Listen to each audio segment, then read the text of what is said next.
At Soesterberg Air Base in the Netherlands, members of the 32nd Tactical Fighter Squadron were celebrating Independence Day with a cookout and a baseball game. Captains J.D. Martin and Bill Turf Murphy were abruptly summoned when an emergency scramble alert came in. A Soviet aircraft had breached NATO airspace. At first, the two pilots thought it was a joke, but the urgency of the orders made it clear the situation was real. Morning of July 4th, 1989, Colonel Nikolai Skurdin prepared for a routine training flight from Baggage Air Base near Kołobrzeg, Poland. After performing a thorough pre-flight check, Skurdin took off in his MiG-23M, armed only with 200 rounds of 23mm ammunition for training purposes. Shortly after takeoff, as the aircraft climbed to about 150 meters, disaster struck. The afterburner suddenly failed, and smoke began filling the cockpit, obscuring Skurdin's view. Recognizing the severity of the situation, the experienced pilot ejected from the aircraft. As Skurdin parachuted toward the ground, he witnessed something extraordinary.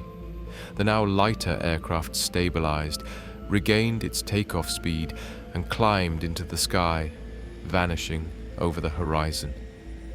He realized the unpiloted MiG was headed straight into NATO airspace, a situation that could spiral into a major international incident. They took to the skies in their F-15 Eagles and quickly intercepted the MiG-23 near the border of East and West Germany. As they approached the rogue jet, the pilots were puzzled. Pilot. No pilot. The canopy is missing.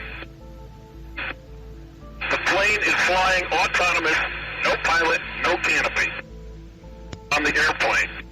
One has about 1.5 hours flying time, sir.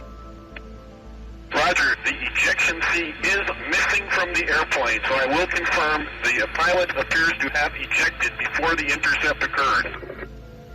Just keep me in sight, keep me in sight. Soviet tail markings on the airplane. It is slightly nose low, descending gradually. Still descending, sir. Appears to have flamed out. Target's about 22,000 feet now.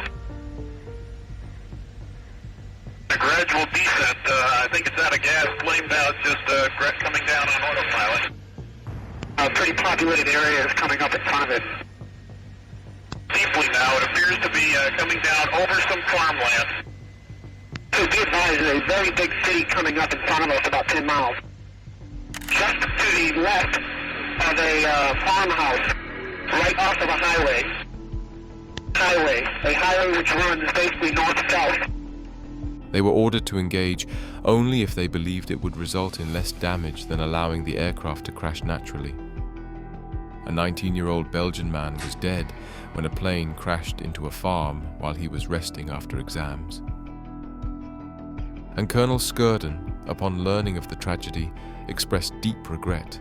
"If I could have foreseen such tragic consequences, I would have stayed in the plane to the end," he said. In the wake of the incident, Soviet President Gorbachev apologized and offered Belgium $685,000 in compensation.